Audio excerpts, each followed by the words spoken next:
Assalamu alaikum bade molo hani bi mbal he kunkujan keta ya politika biro nal bade malon Suleiman Jam zina ngal lamoy bayo Sheriffo Sonko kansulo men kada brikama area council la kuma kangola anun inshallah telefona ngal memmin so la kuma kan kon similla kan se lamoy na channel auto men kada kunkujan keta ya politika biro YouTube momo isa share dan ya subscribe insyaallah hanal bade mala Sulaiman Jam bafla mo bi assalamu alaikum warahmatullahi ta'ala.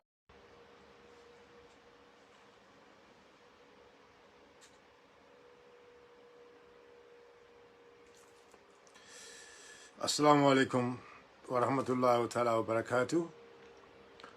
Bade wolu bi fanan gonsana zakacha barin kachamu fenne me alon ga kuma da bake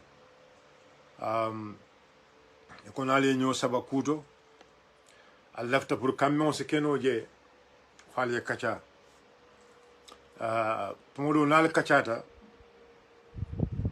Allah subhanahu wa ta'ala akal ma ko ale kambe fento me yalon kon jamala na faabe tala woleto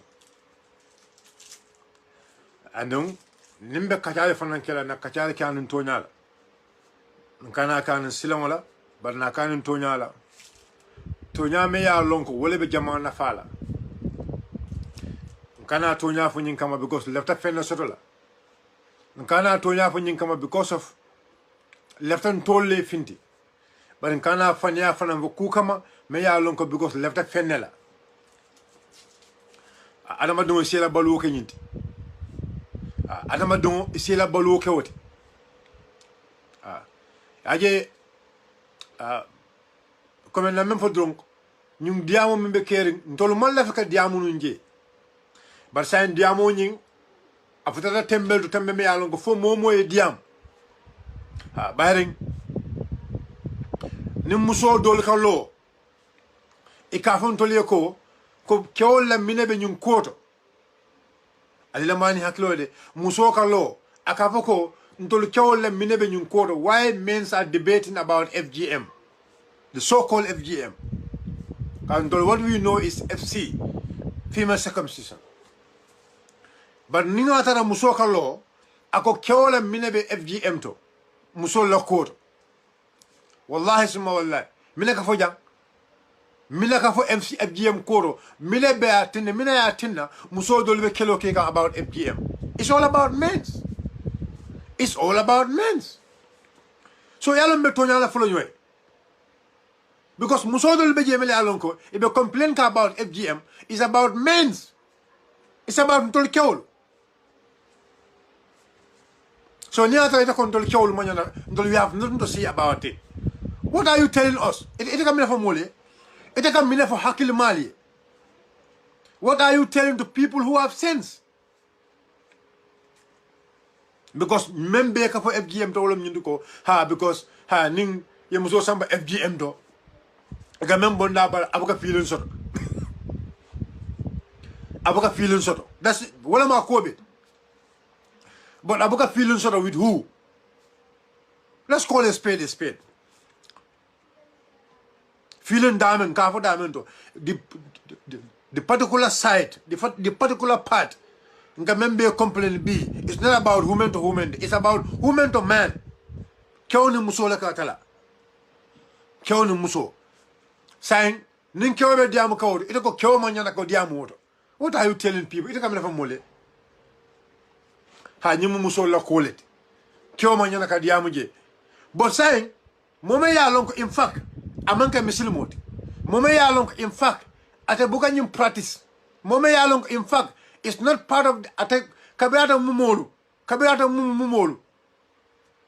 they never knew about it e man fello nyinto at la family mu mo be kono they know nothing about FGM. They have never experienced it. Sa ni o kadiamu nyun kola why ite ben stop la no kadiamu nyun mome ya lon ko amanke misil mot and in fact it's not part of their culture wal ka diamu ñun kola ndema mu misil moti e kon ta kana diam ndema ya lon ko is part of my culture e kon kana diam. What are you telling us? me ñoo nene la bulala. Yes, me ñoo nene la bulala. Alin kana ñoo toñe. Alin kana ñoo toñe. It's very simple. Wallahi. Nko, mo kana mo forcé. Mo kana mo forcé a kokon. But alin kana ñoo toñe de. Wallahi suma wallahi mbe sirim bi mbe mo la moy ko ako ha ako in fact ako ñu molmel yalon ko ka diam ñu ko la if you go to their compounds if ama ñolu e ka kar ñol le futu Allahu akbar musole be ñim foka ako because ka me folo ñu ko ha kar ñol la ka dia kar ñol wol la ka dia Allahu akbar musole be ñim fokan musole be ñim foka muso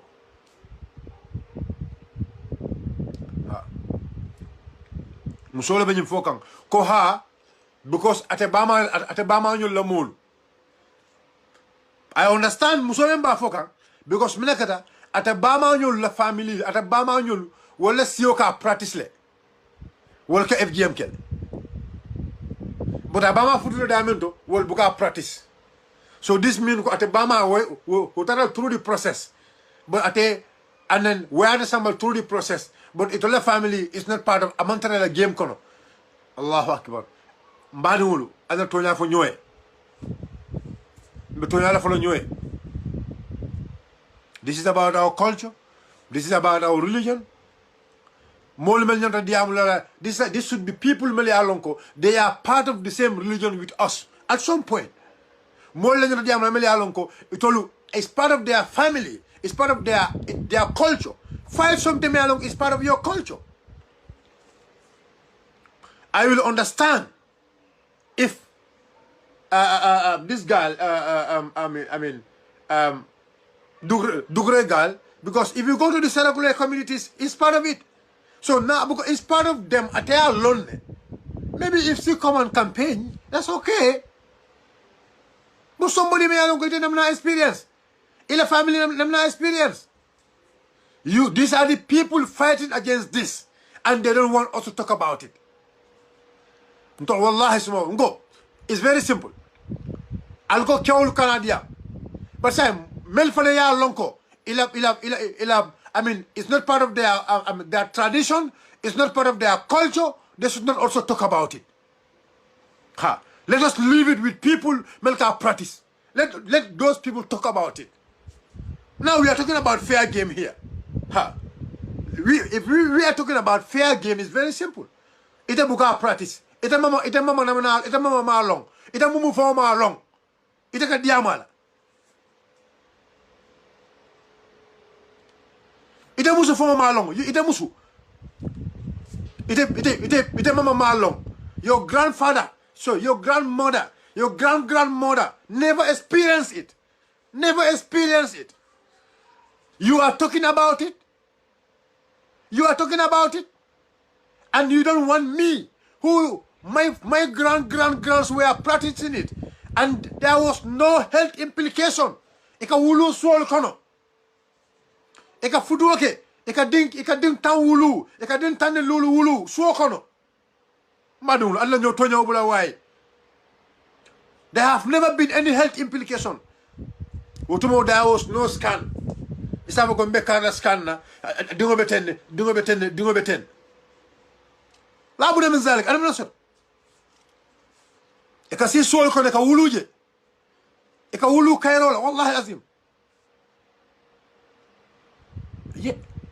but ite me ya lonko ite you have never you did not practice it you have never practiced it in your life there is nobody in your family who have once practiced it you are talking about it you are against it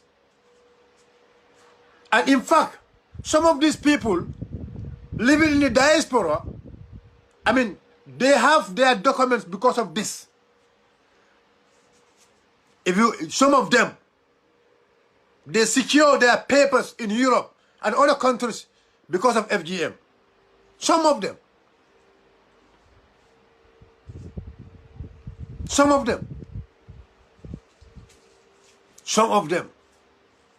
they secure their documents in other part of the world ila asylum is about FGM.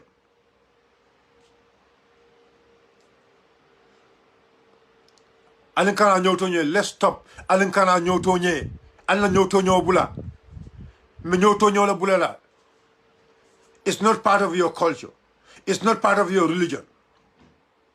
It's not even, so why are you advocating against it? We are saying it's our religion. And we even those who we share the same faith with, or those who we share the same culture with, we are not forcing them. Wallahi, we are not forcing anyone. We are not forcing anyone. We are not forcing anyone. Wallahi lazim. There is no time that we are forcing any person. Aman soto, me ya long he ba fulako this sek kharing abe kar force kana prior ki anam soto abadan. Wallahi lazim. Aman soto abadan. Kamo force moje abadan. There is no time. Na momuta isaba ko kar nyole kar force le. O kar nyole kar kar ba ma force le prior de samba. La. Adna diate if you like it. Nadiate ye dun samba. Nadiate kana samba. Nka mem foje is very simple. Let's call a spade a spade. Bi jamano lem. Dinyo ka wulu. Abama ke bang abuka susun. Abama ke bang. Dinyo wulu. Dinyo wulu. Abama e bang pour ka susundi. Ni jamano le wote. Wotumo dinyo be wulu la ababa susundi la. Ababu kanono dia na manke ba sunju nono men boda babala bi di noy wulu ye bang e man son ke sunju nono di dingola e man son ke sunju nono di dingola e man son ke sunju nono siga kadi dingola mbadu an to na fu nyoy ye dingo balu wala ya min no me ya longo e ma lo which kind of no fon la woti ye di no men di wala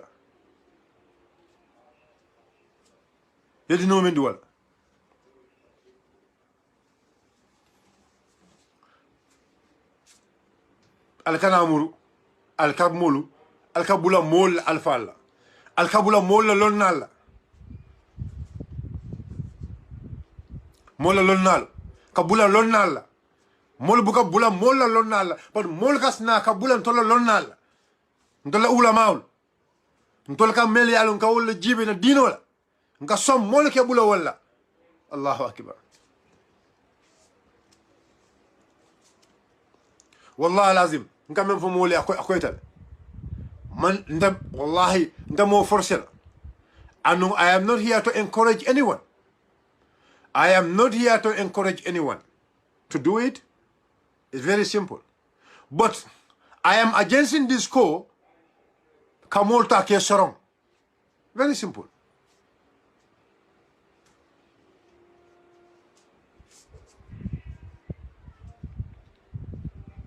Very simple.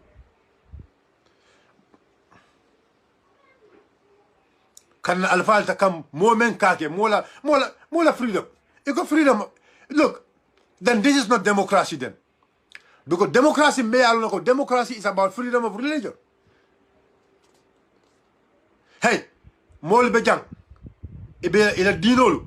Ibe kol keke ila dinolu kono me ya lonko. I mean, mosa akroson no na jara kene ala karol. Ila dinolu kono. Mol dina siba jelle be ken dunya kono. Dina siba jelle be ken dunya kono. Because it's their democracy.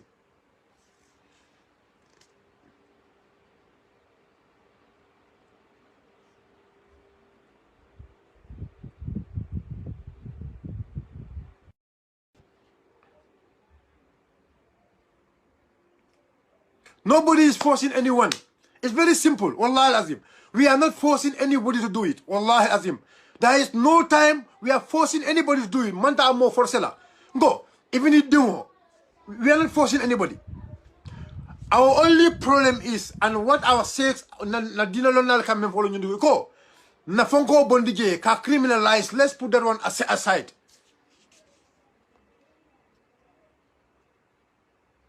Nobody hates anybody here.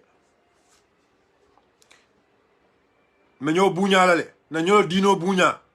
Wallahi lazim. Me nyo bunya lale, na nyo dino bunya, na nyo culture bunya. It's very simple. Na nyo dino bunya, na nyo culture bunya. Ni mambule la culture la, kana bule na culture la. Ni manjudi la culture la, kana bule na culture la. It's very simple. Me la culture ne. Me la dino ne. Me la dino tonye. Me la dino nyaton ko neng. Me la dino nyaton ko tonye. Kana na culture neng. Kana na dino nyaton ko tonye. Kana kuma jaw fana dino nyaton ko. It's very simple. Wallah lazim. It's very simple. It's very simple. Me neng. Me la dino nyaton ko neng. Me la culture neng. Me la traditional neng. Eka bulantala traditional la. Eka bulantala culture la. You want to fight against my culture and you want me to silence? Eka fanya go nyimanga kela diamond. But say at the end of it, eka men kele muso da matante because muso nen kewle kasia.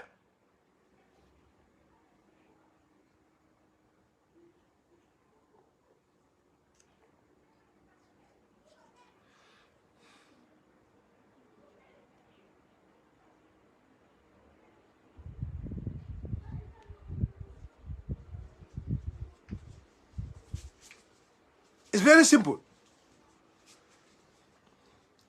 Wallahi lazim.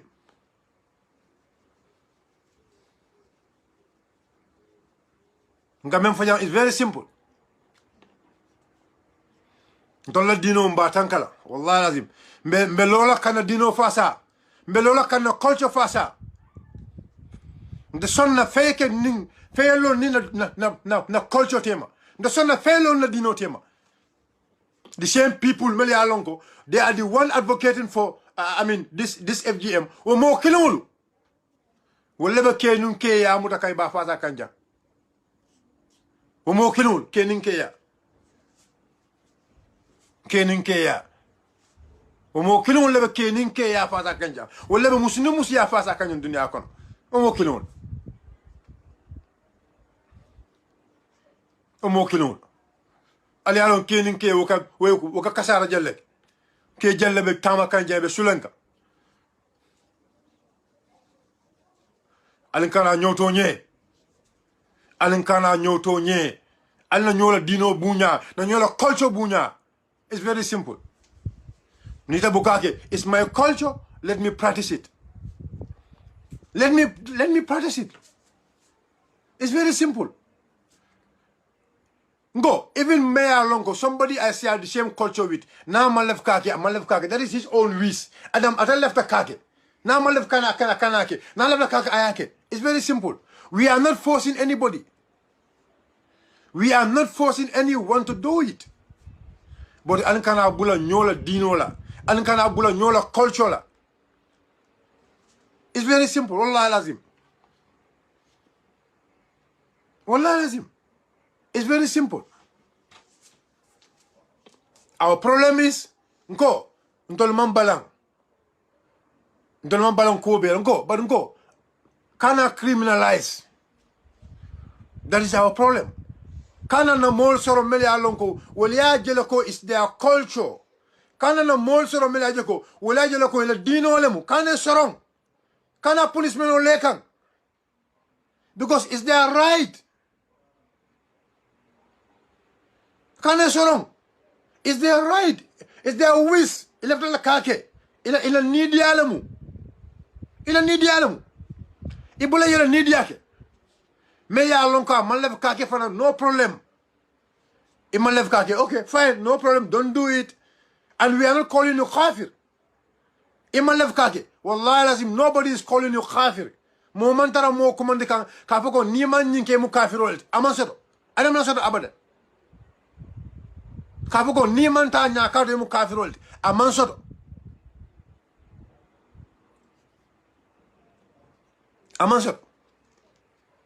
mo force jawal aman soto tubabolia ku jellebe kekan tubabolia me ya lonko way adamadi ya nyanto tinyale ku jellebe kerin tubabolia me ya lonko bi a jade kenya bunda tinyale ntol mambon na bankol kan kataji ka foy ko alo bula bari to kana na banko kan ika fanya ko alo bula ntolla molu kakafuma ke fasa na molu kafuma ke fasa nta kele binta kele sa. And we are calling on all the national.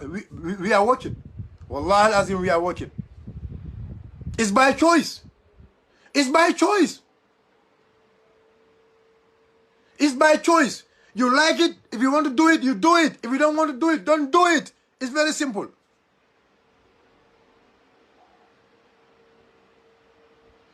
We cannot allow them to interfere to our beliefs. It's our belief. And then look, we are not even forcing, and we are not telling you, if you don't do it, you are a kafir. No. Mafo moyo ko ni manta nyaka do mu kafir olati. Momo fo moyo jang. Ni manta nyaka jumala na kafo moyo jang ko ka yimanta nyaka do mu kafir olati. Jumala na ko fo moyo. Adam na sot jang abadan. Ka yitana nyaka do mu kafir olati. Adam na sot jang abadan. Membe kele kan. Nka mem fo is very simple. Ngo luwa le shodo banko kan. Na jara kende abunda na kanta ha jara kende abunda kan anno wallahi mota fola jam moyo ko moyo tata nyakato ala nyakato tanyun kon ay courant so do janin carriela ay car françam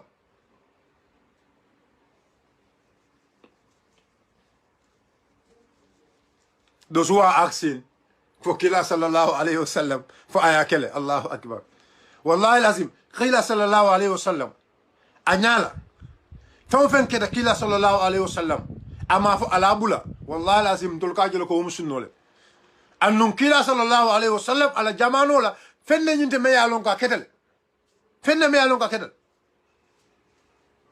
ama fo ko alabula wallahi lazim ala jamano la fenne me yalon ka kedel annun Kila sallallahu alayhi wa sallam ama fo ko alabula. Very simple thing. Why are you trying to fight us? Why are you trying to argue with us? Kujalakatama, some of the culture, some of the peoples in a cultural kono. Kujalakatama je. Kujalakatama in a cultural kono. Don't la cultural kono. Ulka kool melke. Ika abuse menke. The number of abuse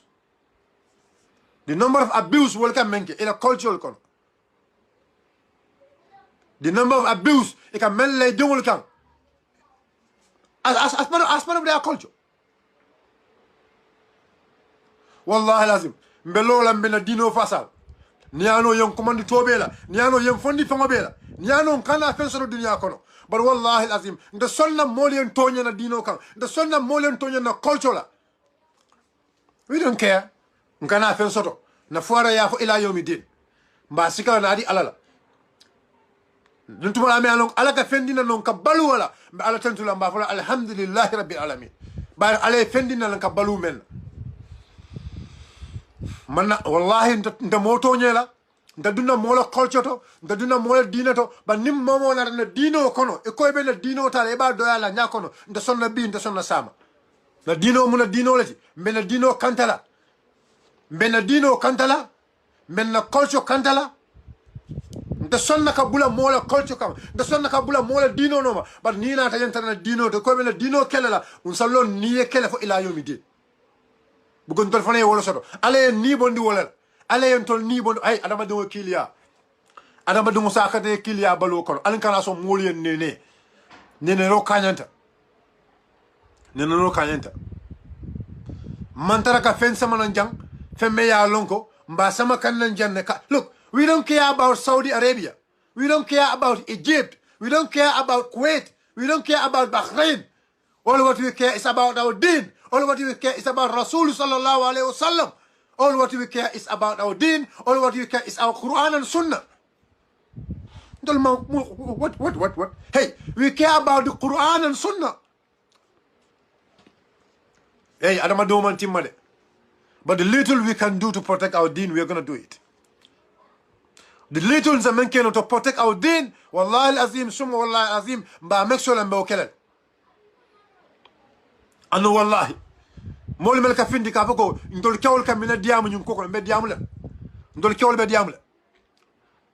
me diamula men ka wala ñun ko me diamula kam na musol fasa me diamula kan na musol fasa me diamula kan na musol fasa ma fekk man na diamo ko fenkama nga men diamo wala ñun ko nañolu kawol fasa nañolu kawol kanta wallahi lazim mel kana ka amulo ko musol dambala ñanta diamo ngo itol mel jamabe diamo ko wallahi lazim jamabe jebe diamo kan na manke dobe je me ya lonko ala family or ala culture they were practicing it atibe diamo kan because na fulo yole dia do you know because in diamo la start on science tema how many of them how much money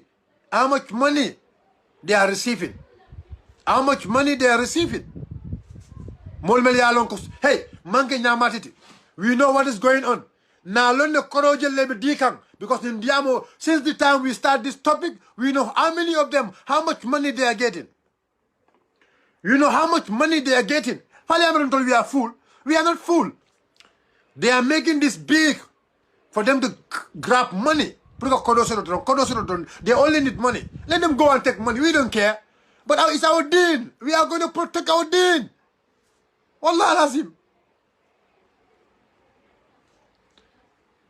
we are only going to protect our deen.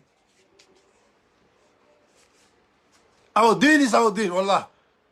Na dino mo na dinolti. So the little we can do to protect our deen, inshallah we're going to do it.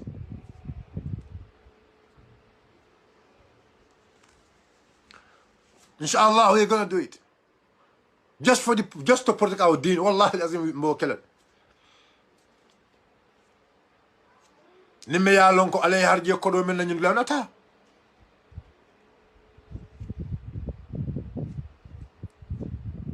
ha ning alay men harje kodo men la yata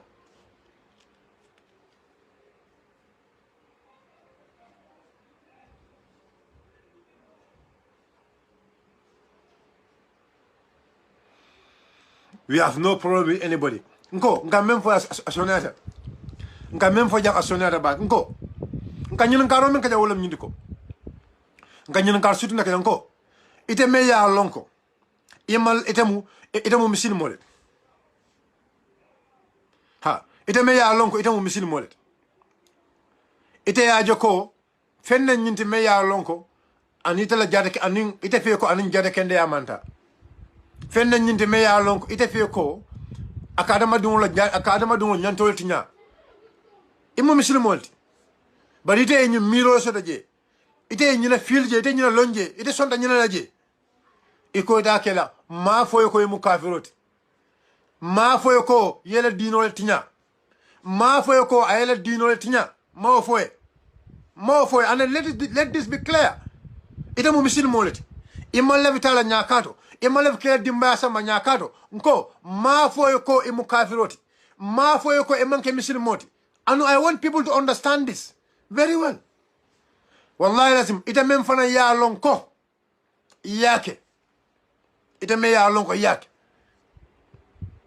Ila ni di ala yatin yake.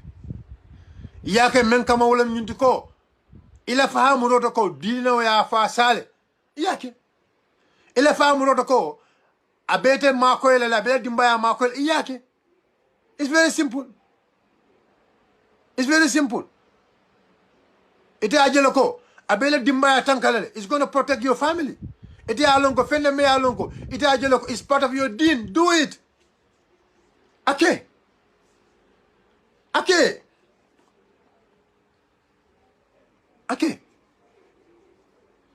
Nimbe ñoo yamar la je wala ñundi ko nsa ñoo yamar ñinde ko nimba kala nsa kanin hakilola nimba kala nsa kanin hakilola ha nimba kala nsa kanin hakilola nimba kala nsa kanin nyala nyame ya lonko wala sahiyata wallah nsa kanin nyala nyame ya lonko wala hakilimayata nsa kanin nyala nyame ya lonko gade kende be wala nsa kanin nyala nyame ya lonko ate mantoro dilan ka kemen bar wallahi e kam même fo mole e ka mole ko Allahu akbar gal child e ko ha e ka dinno men samba o dinno say for example mbe kilo la mole e ko say e ko sa dinno bula na mari tada ke bayata na lafta ayake bar sai Allah kaja sai e ko sai kana dinno samba sai okay la na bismillah kana dinno samba na ke bayata na yaje ko alafta le pour kake ayake e dol ka wolof e ko na mari ke bayata alafta ka fembondi je asabondi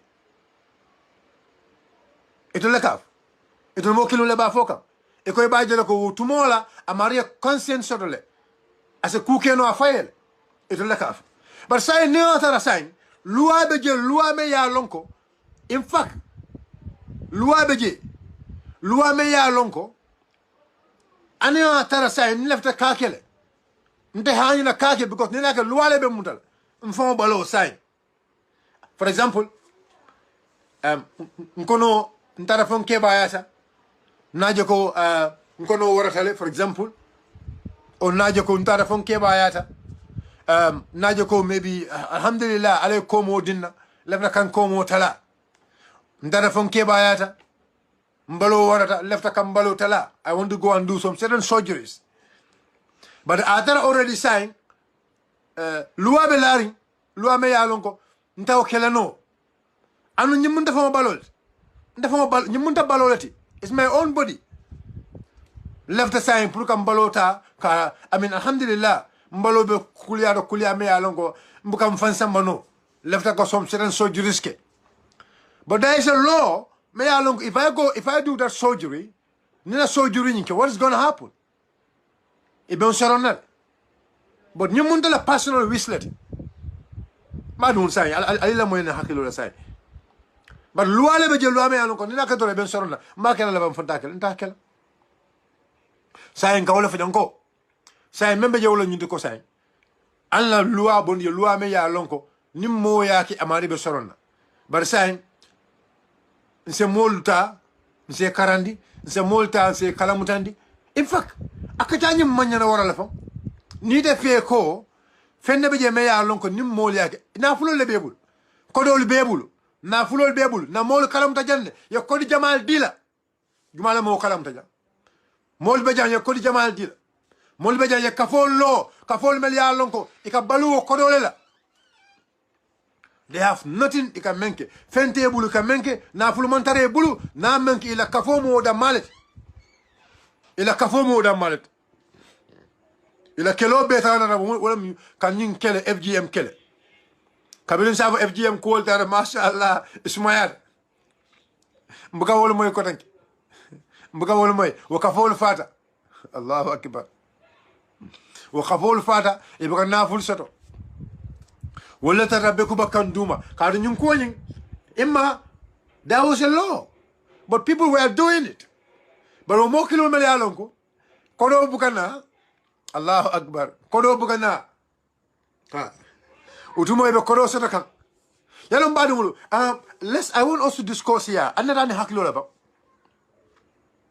mol mel yalon ko dia key advocates wala mulun key advocates de mel yalon ko wala le ñun ko champion jang wala sota na jang place ol be bulu ya place bal mara ñim banko kanjang ya place bal mara ñim banko kanjang ñi FGM ko bu gaf wallahi lazim ni FGM ko narna warjuma ko tanki men kada wala nyindi ko kabriya palasol bula saying they are looking for what ilaw kafolu ilaw NGO ibe activate la nyame bal wallahi na muskendol jejen na meli alon ko I mean treasury warrior nyol nyimma dafe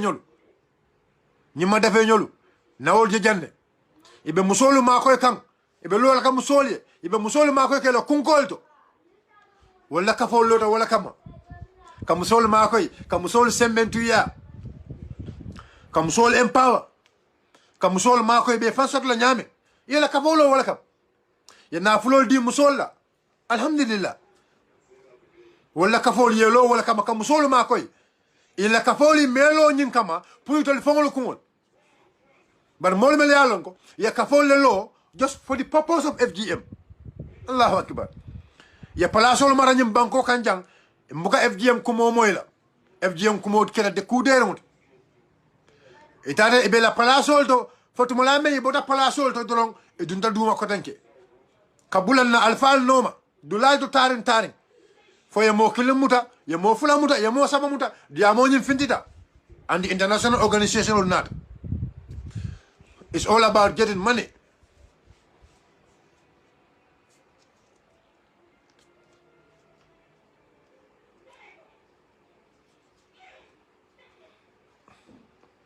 It's very simple, my brother. The law is very clear in this. The law is very clear in this. You cannot bring me any section from that law which tells me that, if I become an adult, I can do it. If you can please tell me that law, or there is a law, or there is a section, may I alone, it allow me, when I become an adult, to do it. Show me that law. Because it's all part of your advocacy. Because of these people are young people. They are infants. These are some of your words. But now, if you are telling me, let's go back to the law. I am telling you now, let's go back to the law. If there is a law, it allows me to do it. Tell me that section. Tell me the section now. All what we know, all of you call. The person practicing it, the person the parties involved in it, all of them. There is a penalty for all of them. That is the law. That's the law we are fighting. That's the law we are fighting. We are saying, we can educate our people. If we feel like, now, alhamdulillah, saying jamano yurwata, kulketa, sana mol educate no le, mashallah. Come and kill la carola. Utumo kill la carola. Mashallah. Na kebal so mele alon alhamdulillah wala do ko mol but sa alhamdulillah mol mel ba ke kan doctorul le kake alhamdulillah so musol fa na karola ko ni atara amin dunyal bankol man killing alayen dala man ki wallahi lazim if you go to Ethiopia or you go to other part of East Africa or Central Africa, you go and meet them, the kind of surgery they do. Dol ke dalle sa ke dalle ta, they have a special surgery kamen ke dalle dol tulolu c'est tulol so ye no ke je tulo waro soto all those things are surgeries itulol jamfa dol ye nungol so dol ye datrol so dol ye datrol jamfandi. All these are practices mele alongo. It's in those countries. But they see it as their culture. Yajeloko omula culturality, omula adolity. And some of them see it as omula dinolity. Omula dinolity. But ntolum go, ntol tasonate ngo. Ntol mantara force ke kanya ngo. Nka memfo jang purna nyomo nkana sela nyokan, nkana nyoneng. Na nyola dina nyaton ko lubunya. Alla nyola dina nyaton ko lubunya. Nimmela dina nyaton ko neng, kana na dina nyaton ko neng. Nimmela dina nyaton ko attack, kana na dina nyaton ko attack. Because those people are our ulamas. Those people are our landed friends. Wolle mun tolle nyaton kolti. Ndol ka karan wolle bul. Alkane neng. Alkana bulela. Alkane neng, alkana bulela. E mal neng, e mambulala. E ka même fo wala ñundiko dino ye karandi menna dino ye londi menna dino ye sembo men dile ka wala fo alinkana ñoneng alinkana ñotoñe alinkana bula ñola dino la alinkana bula ñola culture la alinkana bula ñola adola kana ko mo conclude doron ndaman najan to ajiu ndaman najam pour ni mo ñoo saba wallahi lazim ndaka même fo jam is very simple ngo man na jang kana pour ni mo ñoo saba la man na wala ngo ndole ka même fo jam wala ñundi ko ngo na diata me yake na man dia me kanake Very simple.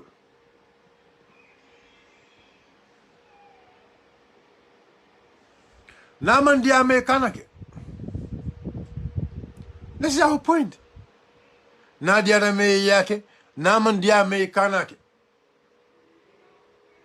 It's very simple. Anu menge alon ko wala make. Kana mari neng. Ha.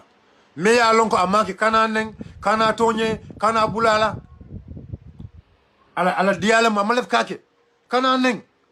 Kana neng, kana tonye, kana karkacho. Nsenyo kalni no wala. Nsenyo kanganya no wala. Nsenyo kalamtani no wala. Adamadiyato. Adamadiyato doron. Ha. Kana mari neng. Kana mari neng, kana mari tonye, kana mari karkacho. Because amalefa akela. Amalefa akela. Ninara dino la karola. Dino ma foko ni ma ke o yake dino ko dino e men fo ñu sunnolem me ya lon ko ni yake abedata ni ma ke fana alhamdulillah bar men fana yake fana kana mari tonye kana mari soron kana mari batandi kana mari le right sis ala dienne fenne ma laftala yake ala laftala dimba yake atla ka dimba balundi ala dimba la jara kende ala bilo ba telebul e buka dimba la bilo joye atla ka dimba la bilo jo atla la dimba yata atla dimo kono maya atla dimo kono maya for 9 months bata be jatale bata nyinke atla dimo ta aya susundi atla dimo ta aya susundi for 2 years dolbe for 3 years adimo atla dimo siti fana bayita fele dimo wulu Yeman sonke dimo susundi. Ye dimo bal susuola. E ko debe civilization no noma. E ke dimo mindi fenne me yalongo e malon aboto damen. Ye dino bali fenne me yalongo. Allah subhanahu wa ta'ala ya niyo bondi wala. Ala e mendi yala ya bali wala. E kando no ta e ka samale ka diala. Ka dita ko civilization no. Ano dimo nying ala o nibo menna wala beta bala. O dimo nying ala o nibo menna wala beta bala. But it's very simple. But unko, alin kana song because membe je wala nyunduko. Dol left dol man left. But say ninga tara fembe je me ya lonko wala meli ya lonko wala lafita wala kuntunte. Meli ya lonko wala man lefi wal it's like mel man lefi ale sembodi wala la. This is complete discrimination. It's complete discrimination. Ah Mbadu Dolo Mbe alon ko Dolo ka mo jelle kasara Dolo ka mo jelle tinya Dolo aka mo jelle tinya Dolo ka mo jelle kasara Dolo be tinya jelle ke kana society kono Dolo foya ban because dolle be jemeli alonko wol dolo la ka wol samba dolle be jemeli alonko dolo is their feeling momon continue la dolo tem ibe dolo mi wala ibe dolo mi na diate nyame dolo sifa le fe sami dolo sifa le ka dunde banko ka sa dunde banko ka ila ni diala wot dolo ka mo jelle kasara nyim banko kanjang dolo e mo jelle la hajol tinya nyim banko kanjang dolo miu ay dinin jelle kasara jang siro bari ko because it's their right bari ndole dino man son dolo la ndole dino misil me dino man son dolo la bari fon dolo misil molu fom fintina anytime ban ka fo masa kunda ko dolo condemn kana son dolo du nyim banko kanja mawoken kama masa kunna ko al dolo condemn dolo kana du nyim banko kanja al dolo stop nyim banko kanja fon dolo yoken because it's their feeling it's their religious belief ya jelo ko amam fentinyela dinol kono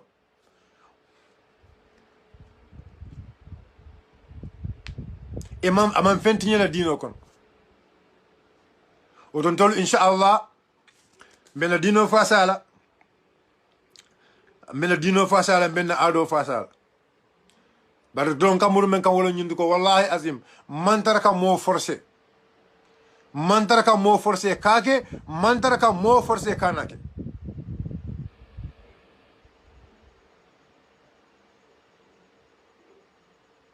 mantara ka mo forcé ha mo le dolo min na jang ibe bulela motolla ibe mo jelle fakan dolo min to jelle be mo fakan jang drunk and drive. Thank you very much my sister. Mo le dolo min jang ibe accident jawol kela yena mo jelle fa ta jang dolo because of minekata drive ole dolo min ay sika e be motolla ay accident so ay be fa in our society drive be dolo min na dolo be ala fonko kono dolo ba hey ika fu ñamu. If you count, let me tell you something. Let's go back to the statistic now. The number of drunk and drive in this country. Drunk and drive that cause, death. Drunk and drive, me along more fat out on your banko kanja is more than the claim, the alleged claim it can mean for about FGM. We don't know FGM phone, don't let me FGM phone, don't let me lower F seat. Female circumcision. But go. Let's go into the statistic. Let them bring us the statistic of the data. People they drunk and drive. Because of drunk and drive in this country. Let's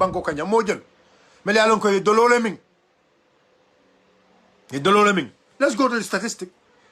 Let them bring us the statistic of the number of people.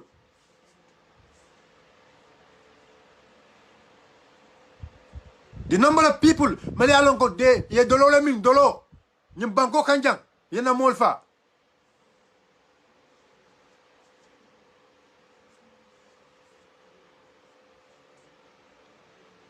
Ye dolo ming dolo, ye na molfa. Alon dolo dino manson dolo la.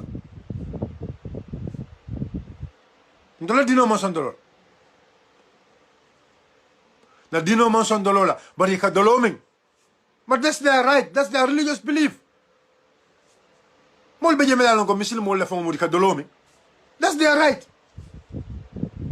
Nobody is talking about it.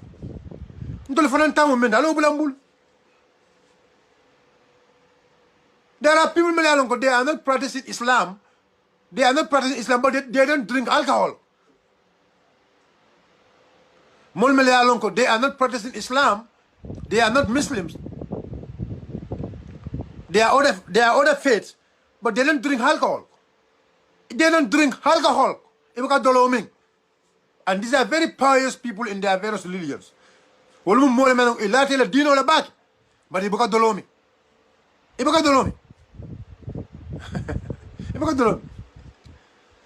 so mbadolu malaf diamo jamfa inshallah mbe kacaga ndi kanjan ngo alla ñoo buña na ñoo worama ndol kewol mel yalon ko kadiyam ñun ko ñun to kadiyam je men kam wala ñun ko kam bama ñolu kan demolu ke fasa ka kafuma kan kaw kafuma kana dino ta kana dino kanta alhamdulillah kana dino kanta and inshallah mena dino tankala wallahi lazim ze fen keno wallahi lazim adama dim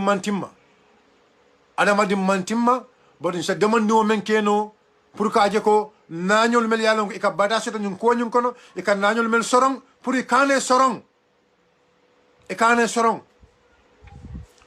be yamaro dila molle mel yalon ko wolle kake ni ba kale sa kane hakilola isa kana hakilola anu ni sake isa kada bise karan anin silo me yalon ko tumla men misil maya ya dandi nyame sake o nyam mel yalon ko fanan alhamdulillah e bukake mba fule ko alhamdulillah allah ke bal ya fanan amal ka kafirti atol mel yalon ko al bukake allah ake bal ya fanan amal ka kafirti lefta wala fulale me yalon ko e bukake ila ke bal ya ameke kafirti bar men fana yalon ko e bake kan ila kewnin amman amega kafiriti annung yela dino le fasaje elati la dino la kumo laje mbe ala danna man saba man sakalanke alma alayam fasa ayam fasa fento me ya lonko lada ko Allah subhanahu wa ta'ala la dandi ala sen so sabarola na dino nyin ka fasa fo wato me ya lonko ata Allah subhanahu wa ta'ala aben niyo ta'ala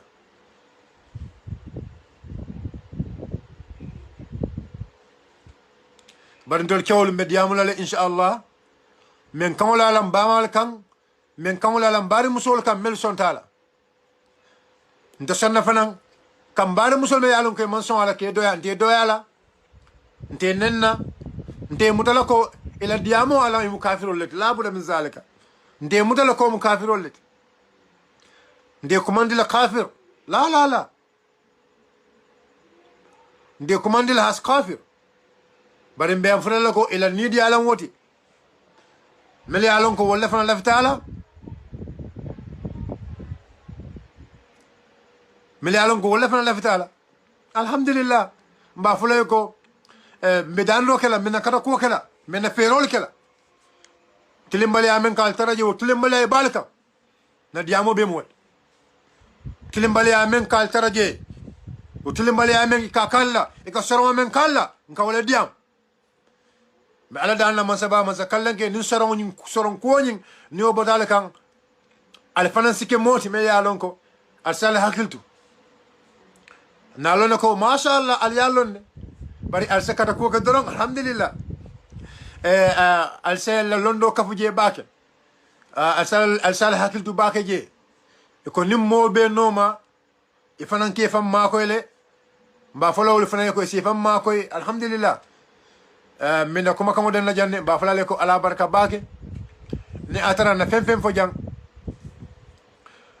na fem fo jang inshallah mbe ni atara wala ni shabo benta ba fala Allah subhanahu wa ta'ala alhamdulillah na fem fanam fo jang me ya lonko alin shabo men ben alon ko mun to la armadiya nasoleti alma Allah subhanahu wa ta'ala yem makoy